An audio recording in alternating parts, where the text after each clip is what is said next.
وَإِذْ قَتَلْتُمْ، اور یاد کرو جب تم نے قتل کیا نفساً ایک جان کو، فَادَّارَأْتُمْ فِيهَا، پھر تم ایک دوسرے پر اس قتل کے بارے میں الزام لگانے لگے، وَاللَّهُ مُخْرِجٌ مَا كُنْتُمْ تَكْتُمُونَ، اور اللہ نکالنے والا ہے، ظاہر کرنے والا ہے جو تم چھپا رہے تھے۔ مخرج نکالنے والا، ظاہر کرنے والا، ما کنتم تکتمون جو تم چھپا رہے تھے۔ فقلنا، پس ہم نے فرمایا، اضربوہ، تم مارو اس لاش کو، ببعضھا، اس گائے کے ایک حصے سے۔ یہاں مارو سے مراد ہے ٹچ کرو، گائے کو ذبح کرو اور اس کا ایک حصہ جسم کا، ہڈی یا گوشت، مختلف روایتیں ہیں، وہ اس لاش کو ٹچ کرو تو یہ لاش زندہ ہو جائے گی اور یہ خود بتا دے گی کہ میرا قاتل کون ہے۔ اب آپ دیکھیں، موسیٰ علیہ السلام ڈائریکٹ بھی بتا سکتے تھے، اللہ تبارک و تعالی وحی نازل فرماتا، موسیٰ علیہ السلام بتا دیتے کہ تو یہ قاتل ہے۔ اس کے علاوہ جہاں تک میت کا تعلق ہے تو بغیر گائے ذبح کیے بھی میت زندہ ہو سکتی تھی، اور بغیر ٹچ کیے بھی وہ میت زندہ ہو سکتی ہے، اللہ جو چاہے کر سکتا ہے۔ لیکن اللہ تبارک و تعالی نے یہ قدرت انہیں دکھائی، اور اس سے یہ معلوم ہوا کہ حقیقت میں سب کچھ کرنے والا تو اللہ تعالی ہے، لیکن اللہ تبارک و تعالی قدرت کی مظاہر دکھاتا ہے اور کسی چیز کو ذریعہ بنا دیتا ہے۔ تو یہاں پر گائے کا گوشت یہ مردہ زندہ کرنے کا ذریعہ بنا۔ تو جب گائے کا گوشت اگر ٹچ ہو جائے میت کو اور وہ اللہ کی قدرت سے زندہ ہو سکتی ہے، حالانکہ گائے تو گائے ہے، تو جب اللہ کا ولی اور وہ بھی ولیوں کا سردار حضور غوث اعظم رضی اللہ تعالیٰ عنہ اپنے پاؤں مبارک کو کسی کی لاش پر ٹچ کریں اور کہیں اللہ کے حکم سے زندہ ہو جائے، وہ زندہ ہو جائے، تو اس میں تعجب کی کون سی بات ہے؟ ان اللہ علی کل شیء قدیر، بے شک اللہ تعالیٰ ہر چاہت پر قادر ہے۔ اور پھر حضرت غوث اعظم رضی اللہ تعالیٰ عنہ کی یہ جو کرامت ہے، اس کا ثبوت متواتراً ہے، یعنی ہر دور میں اتنے لوگوں نے، صالحین کی اتنی بڑی جماعت نے اس کرامت کا ذکر کیا کہ جنہیں جھوٹا قرار دینا ممکن نہیں ہے۔ حضور غوث اعظم رضی اللہ تعالیٰ عنہ اور دیگر بزرگان دین کو یہ جو کرامتیں ملی، یہ رسول اللہ کے صدقے میں ملے۔ حضرت امام شافعی علیہ الرحمہ سے کسی نے سوال کیا کہ عیسیٰ علیہ السلام افضل کہ ہمارے نبی افضل؟ تو امام شافعی نے فرمایا ہمارے نبی صلی اللہ علیہ وسلم۔ تو اس نے کہا کہ ہمارے نبی صلی اللہ علیہ وآلہ وسلم نے کیا مردوں کو زندہ کیا؟ عیسیٰ علیہ السلام نے تو مردوں کو زندہ کیا۔ تو حضرت امام شافعی علیہ الرحمہ نے فرمایا ہاں، آپ صلی اللہ علیہ وآلہ وسلم نے مردوں کو زندہ کیا، اور اس کی کئی صحیح روایتیں ہیں۔ لیکن یہ بات یاد رکھو کہ جتنے نبیوں کو جو معجزہ ملا، ہمارے نبی کو وہ معجزہ بھی ملا اور اس سے بڑھ کر بھی اللہ نے معجزات عطا کیے۔ پھر آپ نے فرمایا جو میت ہے اس میں روح موجود تھی، عیسیٰ علیہ السلام نے روح کو دوبارہ ڈال دیا، ہمارے نبی نے تو اس کو بھی زندہ کر دیا کہ جس کے اندر روح کا کوئی وجود ہی نہ تھا۔ آپ کے دستے مبارک میں کنکریاں زندہ ہو گئیں، وہ کلمہ پڑھنے لگے، اور آپ کی پیٹھ مبارک جب کھجور کے تنے کو لگی تو وہ تنا جو ہے زاروں قطار رونے لگا۔ جب آپ نے اس کو ٹیک دینا چھوڑ دیا اور ممبر پر تشریف لے گئے تو رسول اللہ کی محبت میں اور فراق میں اس طرح رونے لگا کہ وہ ایسے رو رہا تھا جیسے ایک اونٹنی ہو اور وہ اپنے بچے کی فراق میں رو رہی ہو۔ لیکن یہی سوال ایک ایسے شخص سے ٹی وی پر کیا گیا کہ جو اپنے آپ کو عیسائیوں، یہودیوں اور ہندوؤں کے خلاف چیمپئن ظاہر کرتا ہے، لیکن جب تک رسول اللہ کی محبت نہ ہو انسان اسلام کی محبت لوگوں کے دلوں میں نہیں ڈال سکتا۔ تو سوال کرنے والے نے یہی سوال اس سے کیا کہ عیسیٰ علیہ السلام نے مردوں کو زندہ کیا، تو کیا آپ کے نبی نے مردوں کو زندہ کیا؟ تو کہنے لگا نہیں، ہمارے نبی نے کسی مردے کو زندہ نہیں کیا۔ اب آپ بتائیے، ایک تو وہ نور ہے جو امام شافعی پیش کر رہے ہیں، اور ایک وہ انداز ہے کہ عورتیں بیٹھی ہیں، مرد بیٹھے ہیں، عورتیں ساڑیاں پہن کر بیٹھی ہیں، تالیاں بج رہی ہیں، سیٹیاں بج رہی ہیں، اور عجیب و غریب ماحول ہے، قرآن کا نور کہیں نظر نہیں آتا، اور لوگ کہتے ہیں جناب یہ یہودیوں، عیسائیوں اور ہندوؤں کے خلاف کام کر رہا ہے۔ ہم یہ کہتے ہیں کہ ایسا شخص اگر کسی کو مسلمان کرے گا تو وہ ایسا مسلمان بنے گا کہ نہ وہ ہندو ہوگا نہ مسلمان ہوگا، بیچ کا ہی ہوگا۔ ہمیں ایسے مسلمانوں کی کوئی حاجت نہیں۔ 175 کروڑ مسلمان ہیں، لیکن ذلیل و رسوا ہو رہے ہیں، اس لیے کہ وہ صحابہ کرام کے جو عشق اور محبت کا انداز تھا، اگر وہ بدر والا جذبہ، وہ عہد والا جذبہ، وہ حنین والا جذبہ اگر مسلمانوں میں ہوتا اور وہ 1 کروڑ بھی ہوتے تو ذلیل و رسوا نہ ہوتے۔ یہودی کتنے ہیں؟ 75 لاکھ یا 1 کروڑ، لیکن پوری دنیا کو انہوں نے مچایا ہوا ہے۔ تو مسلمان 175 کروڑ ہونے کے باوجود بھی ذلیل و رسوا ہیں، چونکہ وہ دنیا میں مبتلا ہے۔ تو یہ جس قسم کے عیسائیوں، یہودیوں یا ہندوؤں کو مسلمان کر رہے ہیں، تو پتہ ہے کس قسم کے مسلمان ہو رہے ہیں؟ بالکل نہ انہیں شریعت کی پرواہ ہے، نہ وہ سارے معاملات ہیں۔ اور ایک عام سی بات ہے کہ جب کوئی اسلام کی تبلیغ کرے اور اس تبلیغ کے اندر نہ قرآن کا نور نظر آتا ہو، نہ حدیث طیبہ، کیا رسول اللہ صلی اللہ علیہ وآلہ وسلم نے یہ نہ سکھایا کہ ہندو عورتیں ساڑیاں پہن کر بیٹھی ہوں اور مرد بھی بیٹھے ہوں اور اس میں تالیاں بج رہی ہوں، سیٹیاں بج رہی ہوں، اور اس طرح قرآن کا درس کیا جا سکتا ہے؟ کیا یہ قرآن کا درس ہے یا قرآن کا مذاق اڑایا جا رہا ہے؟ اللہ رب العالمین ایسے شریروں کے شر سے مسلمانوں کو محفوظ فرما۔ ارشاد فرمایا کہ ہم نے فرمایا اس لاش کو گائے کا ایک حصہ ٹچ کرو تو وہ زندہ ہو گیا عامل، اور اسے ذبح کیا گیا تھا تو اس طرح زندہ ہوا کہ اس کی گردن سے خون کا فوارہ نکل رہا ہے، اور اس نے کہا کہ میرے اس رشتہ دار نے مجھے قتل کیا ہے، اور پھر اسے بھی اعتراف کرنا پڑا، اور پھر اسے قاتل کی سزا دی گئی، وہ وراثت سے بھی محروم ہوا اور دیت سے بھی محروم ہوا۔ کذالک، اسی طرح یحیی اللہ الموتى، اللہ تعالی زندہ فرمائے گا مردوں کو، تو کل بروز قیامت بھی اللہ تعالیٰ مردوں کو اسی طرح زندہ فرمائے گا۔ یعنی یہ واقعہ قیامت کی ہولناکی کی طرح متوجہ کرتا ہے کہ تمہیں مرنا ہے اور پھر ایک نہ ایک دن زندہ ہونا ہے۔ وَيُرِيكُمْ، اور اللہ دکھاتا ہے تمہیں آیاتہ اپنی نشانیاں، لعلکم تعقلون، تاکہ تم سمجھو۔ ثم قست قلوبکم، پھر اے یہودیوں تمہارے دل سخت ہو گئے، کیونکہ اگر تمہارے دلوں میں نرمی ہوتی اور موت کا تصور ہوتا، آخرت کا تصور ہوتا، تو کبھی دنیا کی خاطر آخرت کو برباد نہ کرتے، چند سکوں کی خاطر جھوٹ نہ بولتے، رسول اللہ کے اوصاف نہ چھپاتے، توریت میں رد و بدل نہ کرتے۔ ثم، پھر قست قلوبکم، تمہارے دل سخت ہو گئے، من بعد ذالک، اس واقعے کے بعد تم نے موت کے تصور کو بھلا دیا، آخرت میں اللہ کے حضور جانا ہے، یہ تمہارا تصور ختم ہو چکا، یعنی اس کا خوف، اس کی فکر، اس کی تیاری کا ذہن تمہارا اب نہ رہا۔ فہی، بس وہ دل کل حجارتی، پتھروں کی طرح ہے، حجارہ پتھر، کل حجارتی پتھروں کی طرح ہے، او اشد قسوہ، بلکہ ان سے بھی زیادہ سخت ہیں، تمہارے دل پتھروں سے بھی زیادہ سخت ہو گئے، کیونکہ پتھر جو ہے وہ رب کی نافرمانی نہیں کرتا اور تم رب کے نافرمان ہو۔ سورہ حدید میں آیت نمبر 16 میں ارشاد فرمایا گیا، الم یأن للذین آمنوا ان تخشع قلوبهم لذکر اللہ وما نزل من الحق، کیا مومنوں کے لیے ابھی وہ وقت نہیں آیا کہ ان کے دل اللہ کی یاد سے لرز جائیں اور قرآن کو سن کر ان کے دل لرزیں، وہ اللہ کی بارگاہ میں جھکیں، ولا یکونوا کالذین اوتوا الکتاب من قبل، اور وہ ان لوگوں کی طرح نہ ہوں کہ جنہیں ان سے پہلے کتاب دی گئی، فطال علیہم الامد، تو ان پر وقت کافی لمبا ہوا، یعنی کتاب آنے کے بعد کافی عرصہ گزر گیا، فقست قلوبہم، تو ان کے دل سخت ہو گئے، اب کتاب نہ وہ پڑھتے ہیں، اور اگر پڑھتے ہیں تو ان پر کتاب پڑھنے کا کوئی اثر نہیں ہوتا۔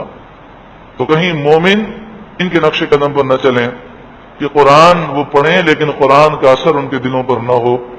تو کیا ابھی وہ وقت نہیں آیا کہ بندہ اللہ کی بارگاہ میں جھک جائے؟ یہاں پہ فرمایا کہ پتھروں سے زیادہ ان کے دل سخت ہیں، پتھر تو پتھر ہے مگر پھر بھی اس میں کچھ نہ کچھ نرمی ضرور پائی جاتی ہے۔ وَإِنَّ مِنَ الْحِجَارَةِ، اور بے شک پتھروں میں سے، لما، ضرور کچھ پتھر وہ ہیں، یتفجر منہ الانہار، کہ ان سے نہریں بہتی ہیں، وَإِنَّ مِنْهَا لَمَا يَشَّقَّقُ، اور بے شک پتھروں میں سے بعض پتھر وہ ہیں جو پھٹ جاتے ہیں، فَيَخْرُجُ مِنْهُ الْمَاءُ، تو ان سے پانی نکلتا ہے، الماء مانے پانی، وَإِنَّ مِنْهَا، اور بے شک پتھروں میں سے بعض وہ ہیں، لَمَا يَهْبِطُ مِنْ خَشْيَةِ اللَّهِ، جو اللہ کے خوف سے گر جاتے ہیں، وہ اللہ کا خوف رکھتے ہیں۔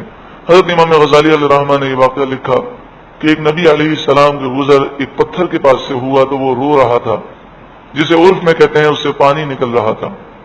تو آپ نے فرمایا پتھر تو کیوں رو رہا ہے؟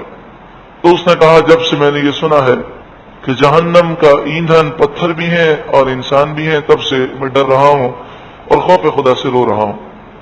تو نبی علیہ السلام نے دعا کی، اللہ تبارک و تعالیٰ کی طرف سے یہ خوشخبری سنائی گئی، اس پتھر سے کہہ دیں کہ میں نے اسے جہنم سے محفوظ کر دیا۔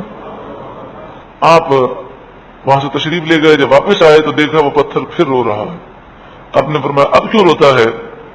اب تو تجھے یہ مزہ سنا دیا گیا کہ تجھے جہنم سے محفوظ کر دیا گیا۔ تو اس پتھر نے کہا اب میں شکر میں آنسو بہا رہا ہوں، اللہ کا شکر ادا کر رہا ہوں۔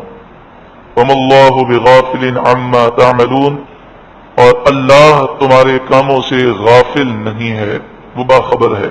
عَمَّا تَعْمَلُونَ، اس سے جو تم کرتے ہو اس سے وہ غافل نہیں ہے۔ پتھر اور جتنی بھی جمادات ہیں، جتنی بھی چیزیں ہیں، سب اللہ کا ذکر کرتی ہیں۔ سورہ صاد آیت نمبر 18 میں ہے اِنَّا سَخَّرْنَا الْجِبَالَ مَعَهُ، ہم نے حضرت داؤد علیہ السلام کے ساتھ پہاڑوں کو مسخر کیا، یسبحن بالعشی والاشراق، تو وہ شام کو اور صبح ان کے ساتھ اللہ کی تسبیح کیا کرتے۔ اسی طرح ارشاد فرمایا سورہ بنی اسرائیل آیت نمبر 44 میں تسبح لہ السماوات، اللہ کے لیے تسبیح بیان کرتے ہیں آسمان، السماوات السبع، ساتوں آسمان، والارض، اور ساری زمینیں، ومن فیہن، اور جو آسمان و زمین میں ہیں ساری چیزیں اللہ کی تسبیح بیان کرتی ہیں۔ وَإِن مِّن شَيْءٍ إِلَّا يُسَبِّحُ بِحَمْدِهِ، ہر چیز اللہ کی حمد کرتے ہوئے پاکی بیان کرتی ہے۔ وَلَٰكِن لَّا تَفْقَهُونَ تَسْبِيحَهُمْ، ہاں لیکن تم ان کی تسبیح کو سمجھ نہیں پاتے۔ عقید جہاں صلی اللہ علیہ وآلہ وسلم کھانا تناول فرماتے تو یہ کوئی ایک واقعہ نہیں، کئی مرتبہ ایسا ہوا۔ بخاری شریف کتاب المناقب حدیث نمبر 3579، حضرت عبداللہ بن مسعود رضی اللہ تعالیٰ عنہ روایت کرتے ہیں وَلَقَدْ كُنَّا نَسْمَعُ تَسْبِيحَ الطَّعَامِ وَهُوَ يُؤْكَلُ، ہم سنا کرتے تھے کھانے کی تسبیح جب کھانے کو کھایا جاتا تھا۔ انہیں حضور کا یہ معجزہ اور حضور کی یہ قرب کا فیض تھا کہ صحابہ کہتے ہیں جب رسول اللہ کے ساتھ ہم کھانا کھاتے تو کھانے کی تسبیح ہم سنا کرتے۔ بخاری شریف کتاب الجہاد وسیر حدیث نمبر 3019، اس میں اس بات کا ذکر ہے کہ چونٹیاں اللہ کا ذکر کرتی ہیں اور وہ تسبیح کرتی ہیں۔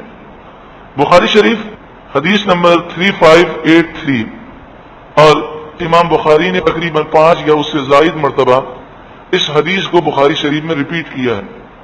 3583، 3584، 3585، 918، 2095، تو یہ 5 حدیثیں آپ نے ذکر کی، جس میں کس بات کا ذکر ہے؟ حضرت جابر بن عبداللہ رضی اللہ تعالی عنہ فرماتے ہیں کان جزع یقوم الیہ النبی صلی اللہ علیہ وسلم، ابھی جو واقعہ عرض کیا کہ ایک کھجور کا خشک تنا تھا کہ جب رسول اللہ خطبہ دیتے تو اس سے ٹیک لگاتے، اسے ٹیک کا فیض دیتے۔ فلما وضع له المنبر، پھر جب رسول اللہ کے لیے ممبر رکھا گیا اور آپ ممبر پر خطبہ دینے کے لیے تشریف لے کر وہاں ابتدا فرمائی، سمعنا للجزع مثل اصوات العشار، تو وہ کھجور کا تنا ایسے رو رہا تھا جیسے وہ اونٹنی رو رہی ہو جو 10 مہینے کی حاملہ ہو، اور دوسری روایت میں ہے کہ وہ اونٹنی رو رہی ہو کہ جس نے ابھی بچے کو جنا ہو اور بچہ اس سے چھین لیا گیا ہو، بچے کی فراق میں اور جدائی میں جیسے وہ روتی ہے، ایسے درد سے وہ کھجور کا تنا رو رہا تھا۔ حتی نزل النبی صلی اللہ علیہ وسلم، یہاں تک کہ صحابہ کہتے ہیں دوسری روایت میں ہے کہ ہمیں رونے کی آوازیں آ رہی تھیں، رونے والا نظر نہیں آتا تھا۔ رسول اللہ ممبر سے نیچے جلوہ افروز ہوئے، فوضع یدہ علیہ، آپ نے اس کھجور کے تنے پر اپنا دست مبارک رکھا۔ اور دوسری حدیث پاک میں ہے حتی کادت ان تنشق، وہ ایسا رو رہا تھا کہ روتے روتے پھٹ جائے. اور جہاں تک آپ کی نیچے آنے اور اس پر ہاتھ رکھنے کا ذکر ہے تو دوسری روایت میں اس طرح الفاظ ہیں فَنَزَلَ النَّبِيُّ صلی اللہ علیہ وسلم حَتَّى أَخَذَهَا فَضَمَّهَا إِلَيْهِمْ. رسول اللہ نیچے تشریف لائے اور اسے آپ نے اپنے سینے سے لگا لیا, اسے اپنے آپ سے ملا لیا, اور اس طرح تسلی دی جیسے بچے کو تسلی دی جاتی ہے, اور آپ نے اس سے کلام کیا, ایک دوسری روایت میں ہے. اور اس طرح کے الفاظ ہیں میں نے ایسا کر دیا, ایسا ہو گیا. صحابہ نے پوچھا یا رسول اللہ صلی اللہ علیہ وآلہ وسلم آپ کیا فرما رہے تھے؟ تو آپ صلی اللہ علیہ وآلہ وسلم نے فرمایا یہ مجھے کہہ رہا تھا کہ اگر آپ نے اب مجھے چھوڑا تو میں پھر رہوں گا, مجھے اپنے سینے سے لگا کے رکھیں. تو میں نے کہا کہ کیا تو اس پر راضی ہے کہ میں تجھے مدینہ منورہ کے کسی باغ میں لگا دوں اور قیامت تک تیرے پھل کو مدینے کے رہنے والے کھائیں, یا تو اس پر راضی ہے کہ میں تجھے جنت میں لگا دوں اور جنتی لوگ تیرا پھل کھائیں. تو اس نے کہا کہ آپ مجھ سے وعدہ کیجئے کہ مجھے جنت میں لگائیں گے اور جنتی ہیں وہ میرا پھل جنت میں کھائیں گے, تو آپ یہ وعدہ کیجئے. تو آپ صلی اللہ علیہ وآلہ وسلم نے فرمایا میں نے اس سے کہا ہاں میں نے یہ کر دیا, میں ایسا ہی کروں گا. میں نے اس سے وعدہ کیا. تو یہ کہنے لگا ٹھیک ہے اب آپ منبر پہ جا کر خطبہ دیجئے. اور آپ نے یہ بھی فرمایا کہ اگر میں اسے تسلی نہ دیتا اور اپنے سینے سے نہ لگاتا تو یہ قیامت تک روتا رہتا. کتنے افسوس کی بات ہے کہ انسان ہو کر رسول اللہ کی فراق میں ہمیں رونا نہ آئے اور وہ کھجور کا تنا حضور کی محبت میں جدائی میں روئے. اسی طرح حدیث پاک ہے مسلم شریف حدیث نمبر 1782 کہ نبی اکرم صلی اللہ علیہ وآلہ وسلم فرماتے ہیں میں اس پتھر کو پہچانتا ہوں کہ میرے اعلان نبوت سے پہلے وہ مجھے سلام کرتا. اور ترمذی شریف کی حدیث ہے حضرت علی فرماتے ہیں کہ میں رسول اللہ کے ساتھ اطراف مکہ میں گیا تو جو درخت یا جو پہاڑ حضور کے سامنے آتا وہ کہتا السلام علیکم یا رسول اللہ. درخت تو سلام پڑھے, پہاڑ تو سلام پڑھے, مسلمان کہلانے والا اگر سلام پڑھنے پر اختلاف کرے تو اس کی زندگی پر تف ہے. اگر یہاں صلی اللہ علیہ وآلہ وسلم نے ارشاد فرمایا جبل احد کو دیکھ کر ھذا جبل یحبنا ونحبہ, یہ وہ پہاڑ ہے جو ہم سے محبت کرتا ہے اور ہم بھی اس سے محبت کرتے ہیں. اس سے دو باتیں معلوم ہوئی کہ پتھروں کے دلوں میں جو محبت ہے وہ بھی میرے آقا جانتے ہیں. تو جب پتھروں کے دلوں کا حال حضور جانتے ہیں تو کیا انسانوں کے دلوں کا حال نہیں جانتے؟ اور دوسری بات یہ کہ رسول اللہ سے جو محبت کرے رسول اللہ بھی اس سے محبت فرماتے ہیں. اللہ رب العالمین ہمارے دلوں کو نرم فرمائے اور ہمیں اللہ اور اس کے رسول کی سچی پکی محبت ہمیں عطا ہو جائے. افتطمعون, کیا تم امید کرتے ہو, تم طمع رکھتے ہو, افتطمعون ان یؤمنوا لکم, یہ یہودی تمہارے لیے ایمان لائیں گے, تمہاری باتوں پر یقین کریں گے. مسلمانوں کا یہ خیال تھا کہ یہودیوں کو اگر سمجھایا جائے تو یہ مسلمان ہو جائیں گے. تو فرمایا گیا کہ مسلمانوں کیا تم یہ امید رکھتے ہو کہ یہ یہودی مسلمان ہوں گے؟ وقد کان فریق منہم, اور بے شک ان میں سے ایک گروہ ایسا تھا, فریق مانے گروہ, یسمعون, وہ سنتے, کلام اللہ, اللہ کے کلام کو سنتے بھی تھے, جانتے بھی تھے کہ اللہ کا کلام ہے. ثم یحرفونہ, پھر وہ اسے بدل دیتے, من بعد ما عقلوہ, اسے سمجھنے کے بعد, وہم یعلمون, جان بوجھ کر. تو جان بوجھ کر سمجھنے کے باوجود وہ اللہ کے کلام کو بدل دیتے. یحرفونہ, وہ تحریف کرتے. وہ کیا تحریف کرتے؟ ایک تو تحریف لفظی ہوتی, دوسری مانوی ہوتی. لفظی اس طرح ہوتی کہ الفاظ بدل دیتے, آیت کچھ ہوتی اسے کاٹ کر دوسری لکھ دیتے, اور مانوی اس طرح ہوتی کہ وہ اس کی مراد اور مفہوم بدل کر پیش کرتے. رسول اللہ کی ذات, صفات, اوصاف کو وہ چھپاتے. تو رسول اللہ کی ذات, اوصاف کو چھپانا, آپ کے فضائل چھپانا, اور اگر حضور کے فضائل بیان کیے جائیں اور چہرہ بگڑ جائے تو پھر یہ طریقہ تو یہودیوں کا ہے. آپ دیکھیں اہل سنت والجماعت جو در حقیقت مسلمان ہی ہیں, اور اصل میں بات یہ ہے کہ اہل سنت والجماعت کیوں کہا جاتا ہے؟ یہ کوئی مسلمانوں سے جدا نہیں ہے. ہم مسلمان بھی کہتے ہیں, اہل سنت والجماعت بھی کہتے ہیں. بات دراصل یہ ہے کہ جب خارجی پیدا ہوئے اسی طرح معتزلہ کا فرقہ پیدا ہوا، اسی طرح رافضی پیدا ہوئے.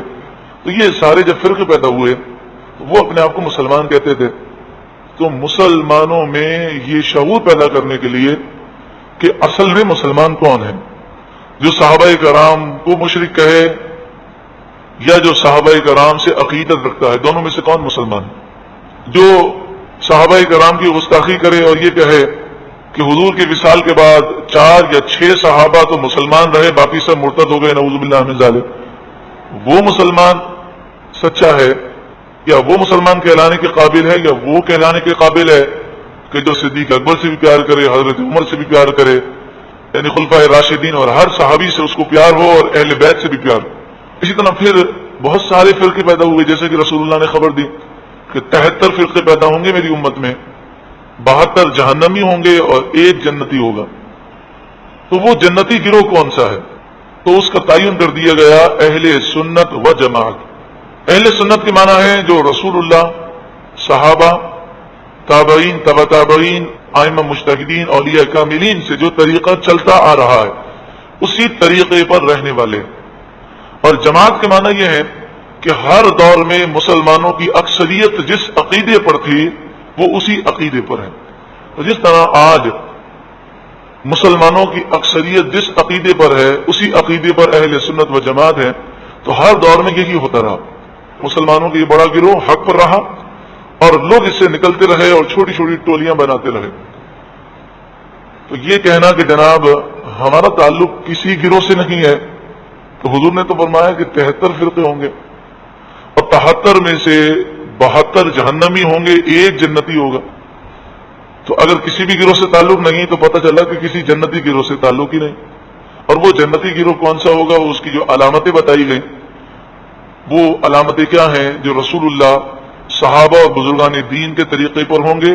اور ہر گروہ میں مسلمانوں کا سب سے بڑا گروہ، یعنی مسلمانوں کی اکثریت، مسلمان کہلانے والوں کی اکثریت جس عقیدے پر ہوگی.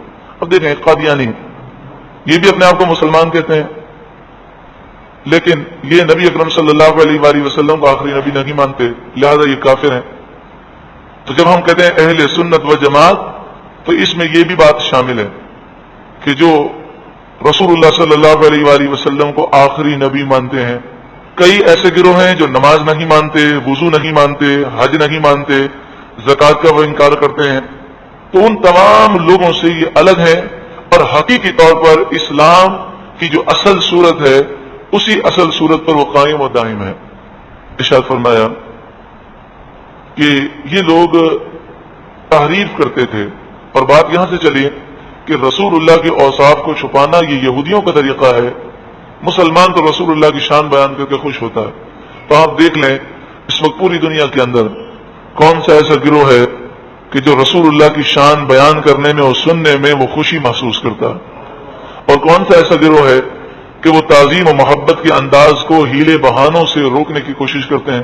کبھی شرک کا فتویٰ، کبھی بدعت کا فتویٰ، کبھی حرام کا فتویٰ، کبھی ممنوع کا فتویٰ. اور یہ فتووں کا جہاں تک تعلق ہے تو آپ یہ کیسٹ بدعت کی حقیقت کو سماعت کریں، جس میں وضاحت کے ساتھ بتایا گیا ہے کہ رسول اللہ کی تعظیم اور توقیر کے جتنے معاملات کیے جائیں سب بدعت بن جائیں، اور خود اپنے مدرسے کا جشن منائیں، کافروں کو بلائیں. یہ 100 سالہ جشن اور ہر سال جشن منانا یہ کہاں سے ثابت ہے؟ تو یہ بدعت نہ ہو. محفل میلاد شریف بدعت ہو جائے اور سیرت النبی کا جلسہ جائز ہو جائے، حالانکہ محفل میلاد تو صدیوں سے جاری ہے اور سیرت النبی کا جلسہ تو یہ 40-50 سال سے انہوں نے شروع کیا. تو صحابہ یا اولیاء نے سیرت النبی کا کبھی جلسہ تو نہیں کیا، یہ تو ثابت نہیں ہے. تو وہ بدعت نہیں جناب، یہ تو ہم رسول اللہ کی سیرت بتا رہے ہیں. تو ہم محفل میلاد میں کیا کرتے ہیں؟ حضور کی تعظیم اور توقیر کا بیان کرتے ہیں. تو یہ بدعت کیسے ہو گیا؟ تو حقیقت یہ ہے کہ بدعت سے یا شرک سے مسئلہ نہیں ہے، بلکہ اعلیٰ حضرت امام اہل سنت نے یہ مسئلہ سمجھایا کہ جس مذہب کی بنیاد اس پر ہو کہ رسول اللہ کی تعظیم و توقیر کے جتنے معاملات ہوں اسے بدعت و شرک کہہ کر لوگوں کو اس سے روکا جائے، اس مذہب سے دور رہیے. اللہ تعالی ہمیں عمل کی توفیق عطا فرمائے. وَإِذَا لَقُوا الَّذِينَ آمَنُوا، اور جب وہ ملاقات کرتے ہیں ایمان والوں سے، لقو وہ ملاقات کرتے ہیں، قالوا آمنا تو کہتے ہیں ہم ایمان لائے. یہ وہ یہودی تھے کہ جب وہ مسلمانوں سے اکیلے ملتے تو کہتے کہ جس نبی پر تم ایمان لائے ہو ان کا ذکر توریت میں ہے، یہ سچے نبی ہیں، ہمارا بھی ان پر ایمان ہے، بس حالات ایسے ہیں کہ ہم اظہار نہیں کر پاتے. یہ منافقت کرتے تھے. لیکن مسلمانوں کو اپنا گرویدہ بنانے کے لیے وہ راز کی باتیں بتاتے تھے کہ توریت کے فلاں صفحے پر یہ بات لکھی ہے، فلاں صفحے پر یہ لکھی ہے. اب جب یہ اپنے سرداروں کے پاس جاتے اور باتوں باتوں میں کہتے کہ ہم نے مسلمانوں کو اس طرح بھی بیوقوف بنایا متاثر کرنے کے لیے، تو وہ کہتے کہ ارے یہ تم نے کیا غضب کیا، تم نے ان کو ساری راز کی باتیں بتا دی. اب یہ پتہ ہے کیا کریں گے، یہ کل بروز قیامت اللہ کو کہیں گے مالک و مولا ان کو سب پتا تھا، یہ جان بوجھ کر ایمان نہیں لائے. تو اب یہ ہمارے خلاف اللہ کے سامنے گواہ بن جائیں گے، حجت قائم ہو جائے گی. تو اس پر یہ آیت کریمہ نازل ہوئی وَإِذَا خَلَا بَعْضُهُمْ إِلَىٰ بَعْضٍ، اور جب ان میں سے کوئی ایک دوسرے کے ساتھ اکیلا ہوتا ہے. خلا اس کا پہلا لفظ جو ہے گزر چکا، خلو وہ جمع تھا. خلا اکیلا ہوتا ہے، خلوت میں ہوتا ہے، تنہائی میں ہوتا ہے. قالوا تو وہ کہتے ہیں اتحدثونہم، کیا تم مسلمانوں کو وہ باتیں بتاتے ہو بما فتح اللہ علیکم، جو اللہ نے تم پر کھولی، لیحاجوکم بہ عند ربکم، تاکہ مسلمان تم سے جھگڑا کریں اس کے ذریعے تمہارے رب کے سامنے، وہ حجت قائم کریں گے اور پھر وہ گواہ بن جائیں گے کہ مالک مولا ان کو سب پتا تھا پھر بھی ایمان نہیں لائے. افلا تعقلون، تو کیا تم عقل نہیں رکھتے؟ یہ باتیں کہنے کی نہیں ہے. لیکن آپ کو پتا ہے کہ جب کسی کو انسان اپنا گرویدہ بنانا چاہتا ہے تو اسے راز کی چند باتیں بتاتا ہے. تو یہ جو یہودیوں میں منافق تھے وہ مسلمانوں کو اپنے سے مائل کرنے کے لیے ایسی راز کی باتیں بتا دیتے تھے. تو دوسرے ان کے یہودی سرداروں نے کہا کہ پھر یہ حجت قائم ہو جائے گی. اللہ اکبر، ایسی جہالت ہے. جب انسان دین سے چلا جاتا ہے تو عقل بھی چلی جاتی ہے. کیا اللہ کو نہیں معلوم کہ انہیں سب پتا ہے؟ تو یہ مسلمان کہیں گے اللہ کو، تب اللہ کو پتہ چلے گا. اللہ تو جانتا ہے کہ یہودیوں کو سب معلوم ہے، یہ جان بوجھ کر ایمان نہیں لاتے. اولا یعلمون، کیا وہ نہیں جانتے ان اللہ یعلم، بے شک اللہ تعالی خوب جانتا ہے، ما یسرون، جو وہ چھپاتے ہیں، وما یعلنون، اور جو وہ ظاہر کرتے ہیں. جب ظاہر باتیں اللہ جانتا ہے تو تم کسی کو بتاؤ یا نہ بتاؤ، تم اللہ سے تو اپنے دل کو چھپا نہیں سکتے. ومنہم، اور ان یہودیوں میں سے بعض امیون، ان پڑھ ہیں. امیون سے یہاں مراد ان پڑھ ہے، یعنی عوام ہیں. کچھ یہودی تو علماء ہیں جنہیں پتہ ہے توریت میں یہ لکھا ہے سب کچھ، اور وہ جان بوجھ کر چھپاتے ہیں. اور دوسرے یہودی عوام ہیں جو خود توریت پڑھنا نہیں جانتے، انہوں نے توریت رکھی ہوئی ہے یہودی علماء کے لیے، تو یہ اپنے پاس رکھیں، وہ پڑھیں اور ہمیں بتائیں. تو اب چونکہ یہودی علماء جھوٹ بولتے ہیں تو اس لیے ان کی عوام دھوکے میں مبتلا ہے. لا یعلمون الکتاب، وہ کتاب کو نہیں جانتے، الا امانیہ، مگر امانیہ. امانیہ کے دو معنی مفسرین نے بیان کیے. ایک تو ہے صرف زبان سے پڑھ لینا لیکن اس کے معنی اور مطالب کو نہ سمجھنا. اس کی ایک وجہ یہ تھی کہ توریت عبرانی زبان میں تھی اور وہاں کے رہنے والے جو عوام تھی یہودی، وہ عبرانی زبان کو جانتی نہیں تھی، تو وہ صرف زبان سے پڑھ لیتے لیکن اس کے معنی اور مطالب کو نہ سمجھتے تھے. دوسرے معنی امانیت یہ ہیں جھوٹی گڑی ہوئی باتیں. تو یہ یہودی عوام جو ہیں وہ کتاب کو نہ جانتی تھی لیکن جھوٹی باتیں جو ان کو یہودی علماء نے سکھائی ہوئی تھی وہ یاد تھی انہیں. وَإِنْهُمْ إِلَّا يَظُنُّونَ، وہ تو صرف گمان میں ہیں. یظنون، وہ گمان کرتے ہیں، خیالات میں پڑے ہوئے ہیں، ان کے پاس کوئی یقینی علم نہیں ہے. تو یہ دو قسم کے لوگ ہو گئے، یہودی علماء اور یہودی عوام. فَوَيْلٌ لِّلَّذِينَ يَكْتُبُونَ الْكِتَابَ، پس ویل ہے. ویل اس وادی کو کہتے ہیں جو جہنم میں سب سے ہولناک اور خوفناک وادی ہے، جس سے خود جہنم پناہ مانگتی ہے. حضرت امام احمد بن حنبل مسند امام احمد میں اور امام ترمذی شریف میں لکھتے ہیں کہ ویل جہنم کی وہ وادی ہے جس کی گہرائی اتنی زیادہ ہے کہ جب کافر کو اس میں پھینکا جائے گا تو نیچے تہ تک پہنچنے میں اس کو 40 سال لگیں گے. فویل للذین یکتبون الکتاب، پس ویل ہے ان لوگوں کے لیے جو کتاب لکھتے ہیں بِأَيْدِيهِمْ اپنے ہاتھوں سے، یعنی یہ اللہ کی کتاب نہیں ہے، اپنی مرضی سے انہوں نے جملے بنا کر لکھ دیے. ثم پھر یقولون وہ کہتے ہیں ھذا من عند اللہ، یہ اللہ کے پاس سے ہے. ایسا یہ کیوں کرتے ہیں؟ لیشتروا بہ ثمنا قلیلا، تاکہ وہ اس کے بدلے تھوڑی قیمت حاصل کریں، دنیا کی تھوڑی قیمت، ذلیل مال حاصل کریں. آخرت کے مقابلے میں دنیا کی کوئی حیثیت نہیں.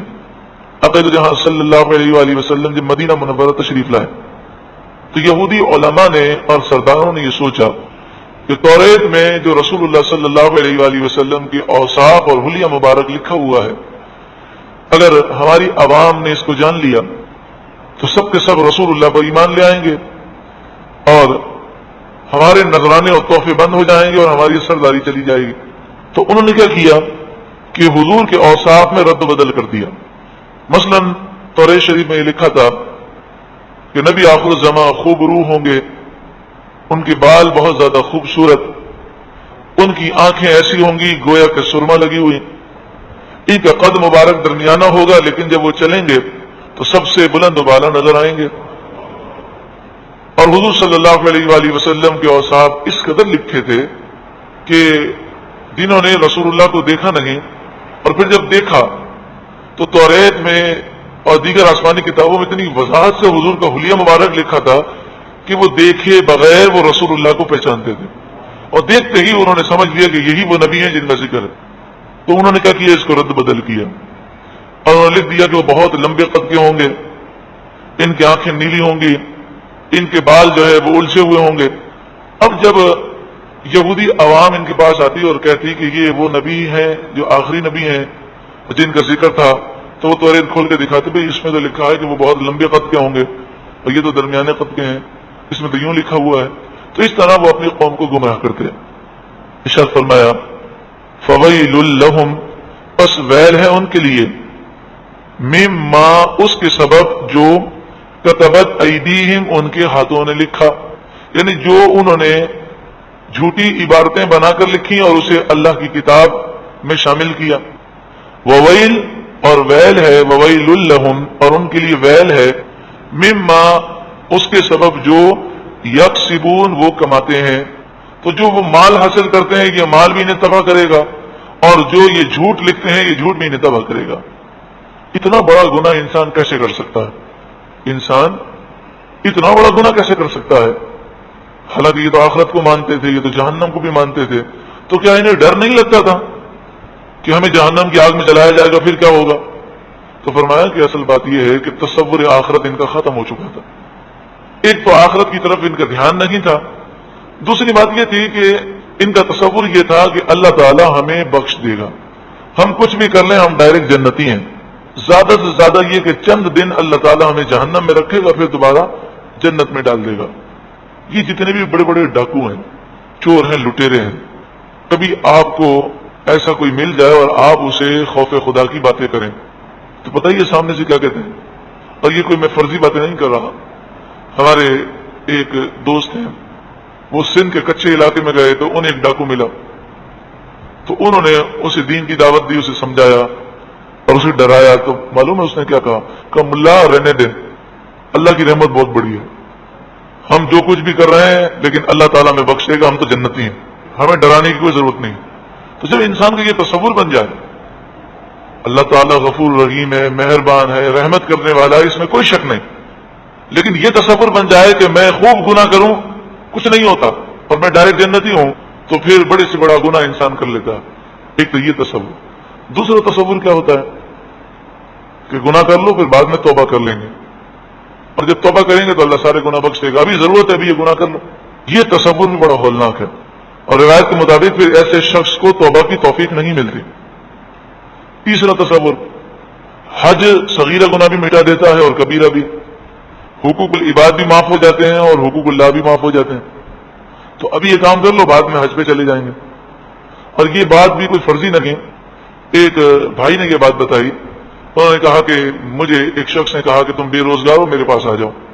میں اس کے پاس چلا گیا تو وہ مجھے کہنے لگا، یعنی وہ بھائی بتا رہے ہیں کہ وہ مجھے کہنے لگا کہ ہمارا کام یہ ہے کہ ہم کرائے پر قتل کرتے ہیں، تو تم بھی ٹریننگ حاصل کر لو اور یہ کام کرنا، 2-4 قتل کرنا، پھر مالدار ہو جانا.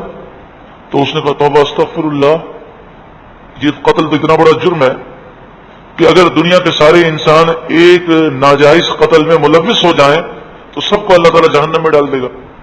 تو اس نے کہا ٹھیک ہے نا، 2-4 قتل کر لو، جب خوب مالدار ہو جاؤ پھر حج کر لینا، اللہ تعالیٰ سارے گناہ بخش دے گا. یہ وہ سوچتا ہے جس کے دل میں اللہ کا خوف نہیں.